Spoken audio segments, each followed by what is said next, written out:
The phone rang while I was approving payroll, a number I didn't recognize. I let it ring once more than necessary. "Sir?" a voice said. Careful. Professional. "I'm sorry to bother you. I thought you should know." Silence stretched. I stared at the spreadsheet. Numbers that made sense. Numbers that stayed where you put them. "I saw your wife's car," he said, "over by Briarwood, behind the old dental office." That address clicked wrong in my head. A key cut for a door that didn't exist. "She left work early," I said, automatic, defensive, a reflex I didn't remember installing. Another pause. The man swallowed. I could hear it. "It was there all afternoon," he said. "Engine cold, windows fogged." I imagined condensation blooming on glass. Breath. 2 sets. I thanked him.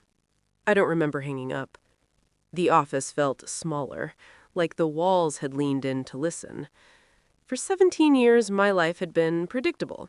Arguments about groceries, vacations planned a year out, sex that came scheduled, affectionate, increasingly rare.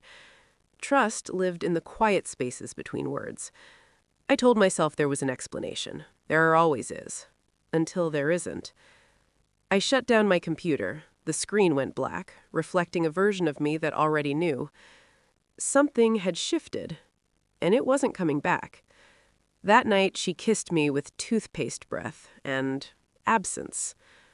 "How was your day?" she asked. "Fine," I said. Her phone buzzed on the counter. She flipped it face down without looking. A small thing. A decisive thing. I lay awake later, counting the breaths between her snores, measuring the space where certainty used to live. The next week filled itself with tells. Late meetings that didn't require notes. New lingerie folded where I wouldn't see it. A smile that arrived early, left late. I didn't ask questions. Questions warn people. Instead, I watched. I remembered her ex-boyfriend's name because it used to surface whenever she drank too much, a nostalgia she disguised as regret. He'd moved back to town 3 years ago. I knew because she'd mentioned it casually, like weather. I felt stupid for not hearing the tremor in her voice then. 17 years is a long time to rehearse trust. It becomes muscle memory. I told myself I was imagining patterns. I told myself this was age, stress, menopause, anything with a label. But suspicion doesn't need proof to breathe. It just needs space. And I was giving it room. I hired a private investigator, without drama.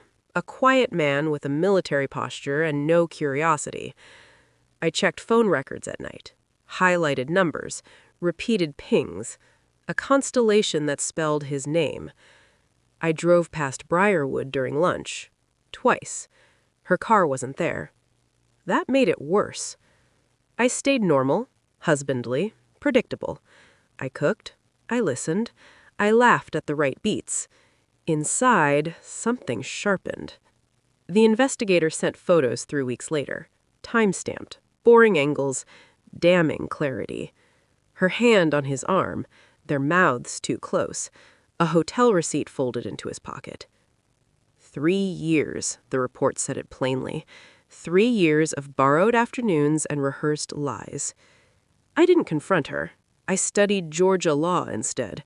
Adultery bars alimony. No gray area. No sympathy clause. She had been vocal about starting fresh, about what she deserved after all these years. I assembled evidence like furniture. Methodical, stable, built to last. I slept better once the plan had shape. Control does that. It quiets the storm just enough to think.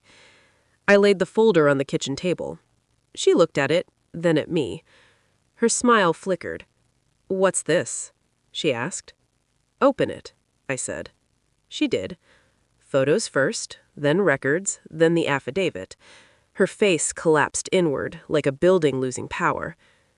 "This isn't," she started. I waited. Her hands shook. "How long have you known?" "Long enough," I said.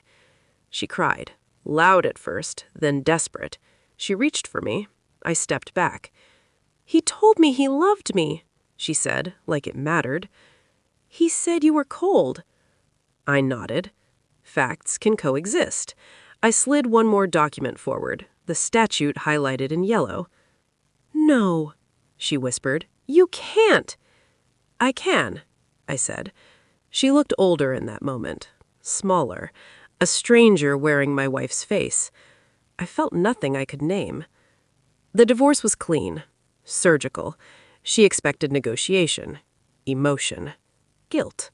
She got silence and paperwork. In mediation, her lawyer frowned as the evidence stacked itself. The room tilted away from her. Her ex didn't show up when she called him. Turns out he had another woman, a younger one, a simpler one. She asked me once, quietly, if I'd ever loved her. I did, I said. Past tense. Accurate. When the judge ruled, there was no drama, just a gavel and the sound of something ending correctly. No alimony.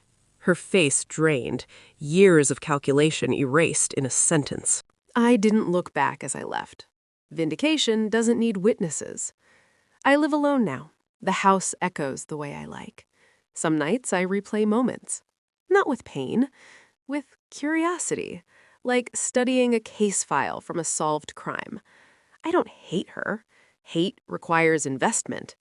What I feel is clarity. Trust, I learned, isn't blind, it's deliberate. I walk past Briarwood sometimes. The building is empty, condemned. I keep moving. The truth didn't save my marriage. It gave me myself back.